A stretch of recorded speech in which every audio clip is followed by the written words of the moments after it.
For drill bits, you're going to need to pick up some masonry drill bits. For any anchors or plugs, you're going to need exactly sized drill bits so that the anchor and plug work correctly.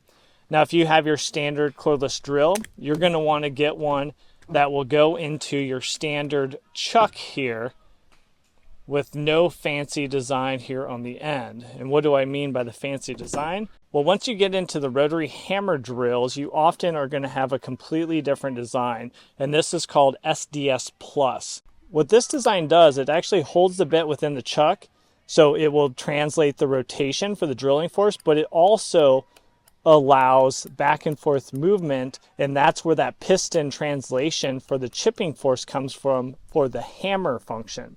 Now remember, this is called SDS Plus. This is pretty much a standard that you're going to be able to take your masonry bits across different brands. And then once you kind of get into this SDS Plus lineup, obviously you can get multiple different size bits, but then you start to step up into chisels and other kind of demo attachments where you would rotate your selection just to the hammer, and then that would help you break out concrete or different materials in your demo jobs. Just know this is SDS Plus. They also make a very similar design to this but much larger diameter called SDS Max.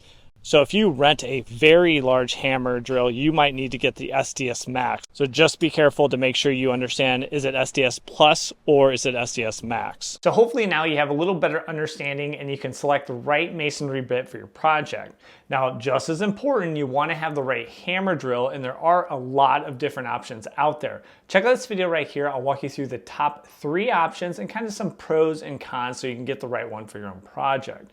If you want to see it all coming together with hanging a hook on the side of a brick wall, check out this video right here, and we'll also answer the question on whether you should be drilling into the brick or the mortar, which option is more effective and which one's going to be best for your own project. So thanks for joining me on this video, and we'll catch you on one of those next ones. Take care.